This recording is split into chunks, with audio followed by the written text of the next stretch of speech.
Hi everyone, it's Kendall here, and what we have today is week number 18 of our Grandma's Kitchen Quilt-along, which is hosted by Pat Sloan at her website ilovetomakequilts.com. If you haven't done so already, jump over to Pat's website, download this week's free pattern, come back here, and I'll show you how I do it.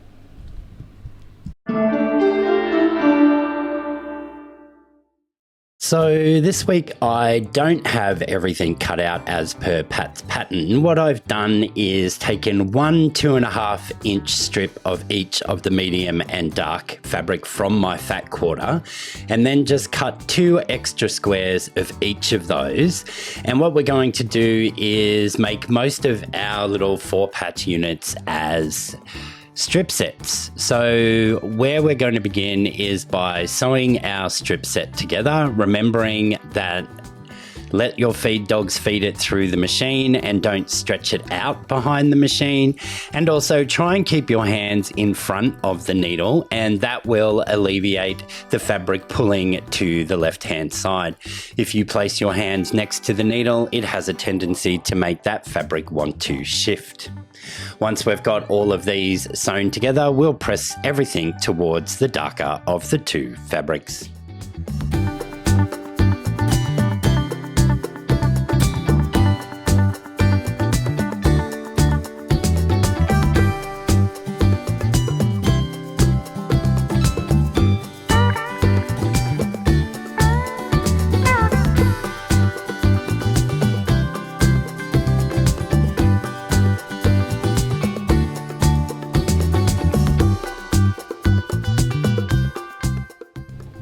We'll just quickly make this first little 4-patch out of our separate squares that we cut, and I always try and feed it through the machine with the seam allowance pointing up towards the needle, and that just, the presser foot then just helps to nest that seam nice and snugly. We'll then move on to creating the rest of our pieces from our strip set.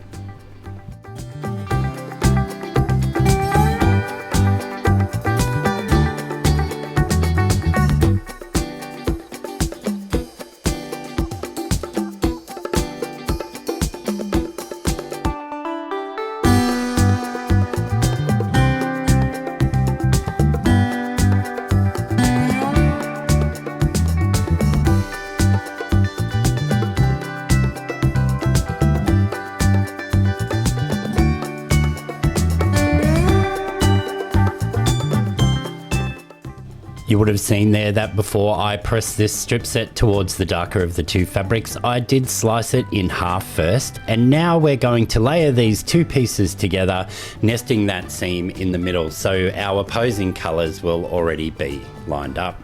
Once we're satisfied that everything is lined up and very snugly nested there, we will bring in our ruler, and we'll take a reference line from that ruler and place it along our stitching line. This just makes sure that all of our cuts are going to be perpendicular to that stitching line, and we will maintain a little bit of accuracy. Once again, I have moved that light and it is still shining brightly on my ruler. This strip is long enough for us to get 4 segments at 2.5 with a little bit of wiggle room to trim down those edges. So line up that first marking on the stitching line of your piece and trim off one end. I then rotate this around really carefully, making sure everything stays nested, and I use that first edge that I cut as my continuous edge for the rest. So I line up my 10 inches on that in this case because we need 4 lots of 2.5, and then I'll slide the ruler down and slice a section at 7.5, at the 5-inch mark, and then finally at the 2.5-inch mark.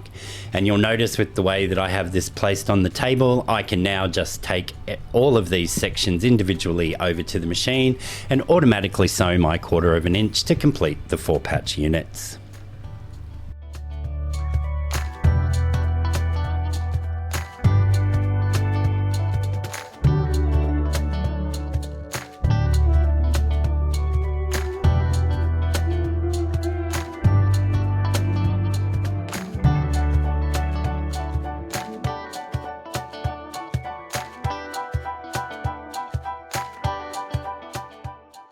With that now done, we just need to press these, and to do that I am just going to spin these intersections, as it will help with the final construction. You would have seen there that because it's all just straight seams and nothing bulky, you just give it a little bit of a twist, open up those seam allowances, and you can pull out any little stitches that may be holding on to dear life. We are going to press everything in a clockwise direction, and all of our seam allowances will now point in the same direction as each other. Just to show you again, pull that little seam allowance apart, open it up, put your seam allowances all in the one direction. In this instance it's clockwise. Remove any little stitches that are holding on, and then press everything into place. Do this for all 5.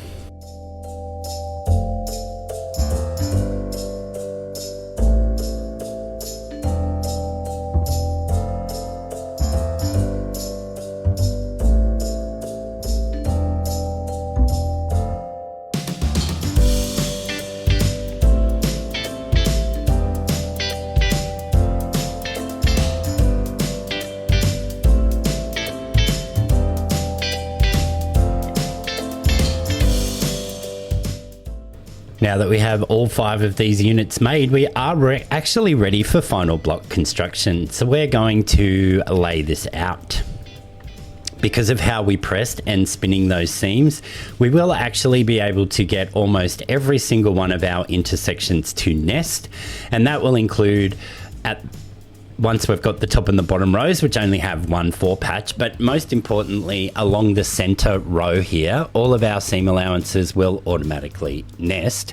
Because we spun those seams, everything's pointing in the same direction and everything will sit nicely. If you have just pressed to one side, that's fine. You will just work through this however you would normally work through it to line up those seam allowances. Once we have everything set out here, you can see that this is a simple 9 patch, and 9 patch construction rules will apply. We're going to start by sewing all of our vertical seams and then our horizontal seams.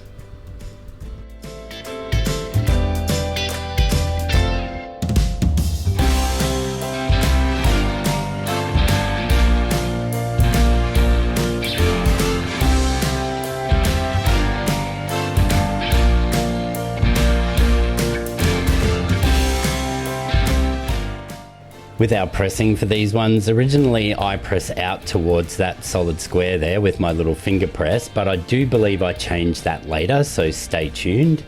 And on this center row, I am once again just going to spin that intersection.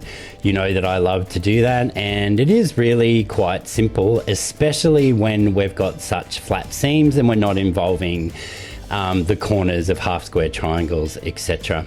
So I'll grab in my pressing mat now and just set that center row before continuing with my vertical seams. And you'll notice in this instance that this center seam actually points anti-clockwise, which is to be expected.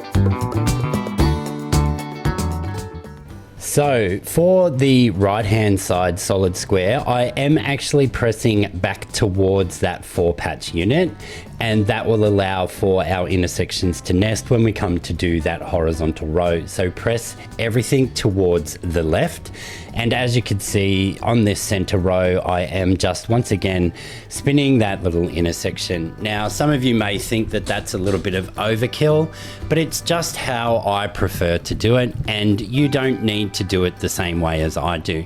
I know that a lot of you watching also like to press your seams open. So as we can see now with this top row, everything pressed towards the left hand side.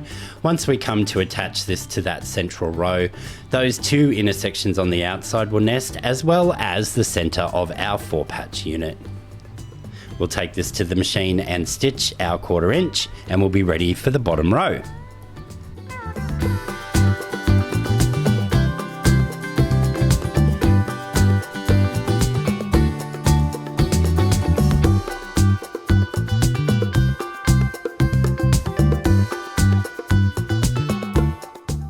For this bottom row, we'll press everything towards the right. So on this right hand side, we'll press towards the solid square, and on the left, it goes towards that 4 patch in the center. To make it easier, I'm flipping it upside down, and it looks like I'm putting everything to the left. But when I go to attach it to the block, I will spin it back around. Now for these intersections across here, we will be doing some more spinning. If you want to, you could just press up towards that top row, but you know me and my obsession, I must spin my intersections. As you can see, I am just doing this one in the center to begin with, and then I can press towards that solid square on the other side.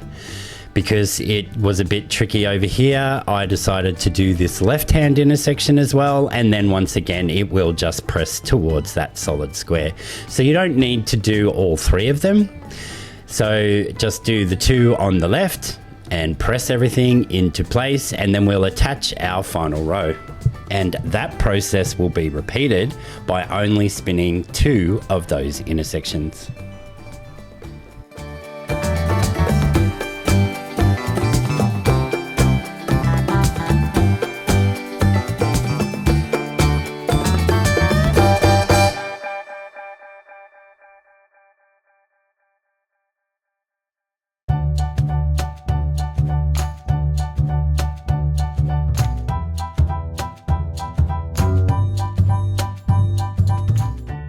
And as I stated before, we will just spin this center intersection and then the one to the right this time. And so you'll see that that's opposite from our top row that we did, and everything will press nicely into place, and our block for this week will be done.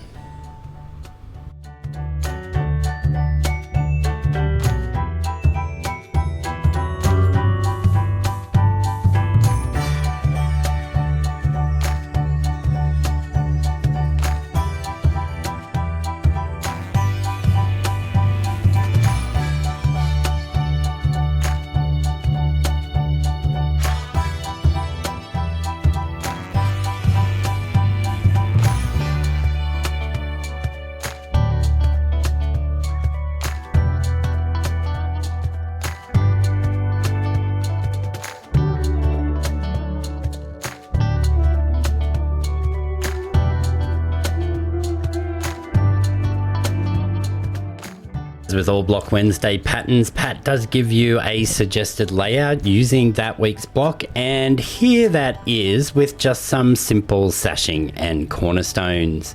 You could mix up all of the colors, and I've done a version here with a rainbow theme, but without the sashing and cornerstones, so that everything flows together really quite nicely. Finally, I thought to myself, because on point settings seem to be on my brain at the moment, what would this one look like on point? And for this, I just once again went with the colorings that I used for this week's block. All of these would look great, really scrappy, and this is quite a versatile block for any quilting project.